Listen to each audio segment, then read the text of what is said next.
और ये महाबोधि टेम्पल जिसको हम लोग घूमने आए हुए थे, बट कैमरा और फ़ोन अंदर नहीं जाने दिया जा रहा है।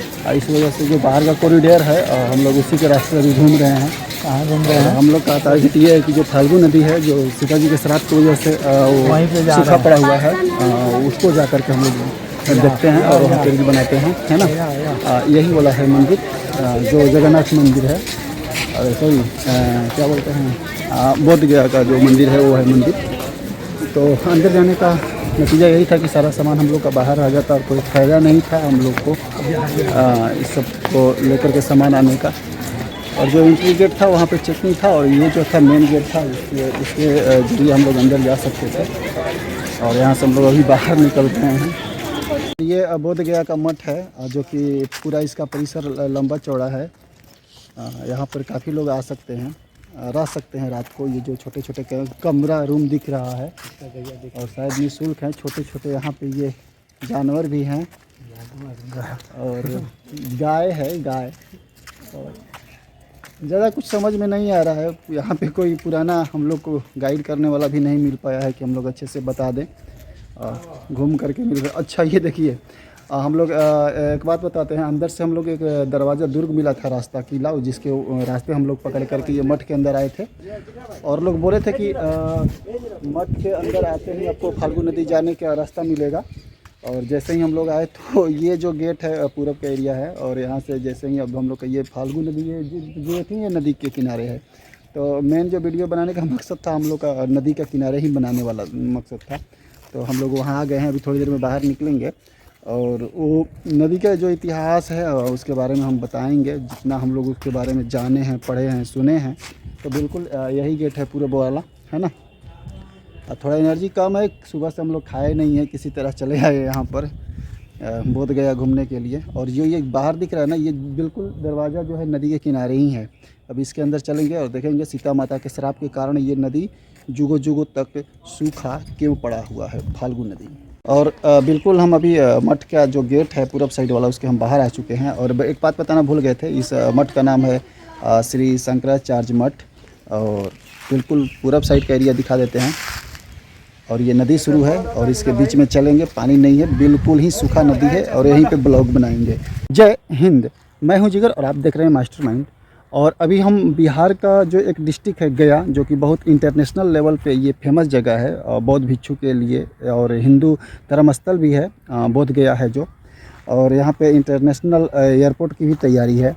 तो यहाँ पे हम लोग आए हुए थे घूमने। और हम लोग हम जो ये जो एरिया में खड़े हैं आप देख रहे हैं कि पूरा दूर दूर तक ये वीरान बंजर की तरफ पड़ा हुआ है। और ये कुछ और नहीं है, ये एक नदी है, नदी। हाँ, आप सच सुन रहे हैं कि ये नदी ही है। और ये नदी को हम लोग बोलते हैं फाल्गु नदी। और ये फाल्गु वही नदी है जो सीता माता के श्राप के कारण की वजह से ये जुगों जुग तक सूखा पड़ा हुआ है। आप देख सकते हैं कि अगर मैं नीचे अगर इशारा कर रहा हूँ तो सिर्फ रेत और ये मूंज कुश बोलते हैं इसको, और कुछ कटीला वृक्ष है। और पानी आपको कहीं नहीं दिखेगा। बरसात होता है तो बरसात वाला पानी जो है डायरेक्ट वही थोड़ा मोड़ा दिखता है, या जो गया शहर का पानी जो आता है गंदा पानी वो इसमें दिखता है। और जो सीता माता ने इसको श्राप दिया था फाल्गु नदी को, तो वो आप ग्रंथों में पढ़े होंगे किस वजह से श्राप दिए थे। वो अपने पूर्वजों का यहाँ पे श्राद्ध करने आए थे। जैसे कि गया जो है फेमस जगह है, हिंदुस्तान के कोने कोने से लोग साउथ ईस्ट नॉर्थ और वेस्ट से लोग आते हैं यहाँ पर अपने पूर्वजों का पिंडदान करने।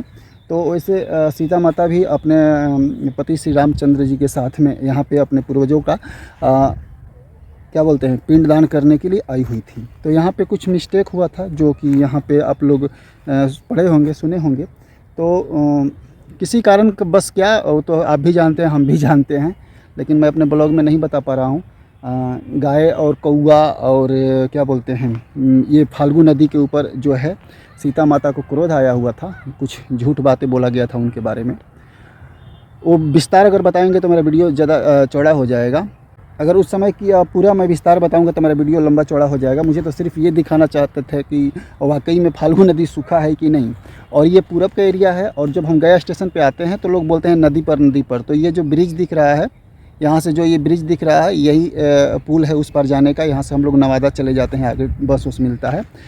ये पूरब का एरिया था और ये उत्तर वाला एरिया है और ये पश्चिम वाला एरिया है। तो ये पूरा शंकराचार्य मठ का परिसर है। ये मठ है, मठ में हम लोग ये जो मेन मठ का गेट है इधर से, इसको हम लोग अंदर जाएंगे और उधर पश्चिम साइड में एक दरवाज़ा निकलता है, वहाँ से हम लोग जो महाबोधि टेम्पल है मंदिर, उसके अंदर हम लोग चले जाते हैं। और ये हो गया अपना दक्षिण साइड वाला एरिया।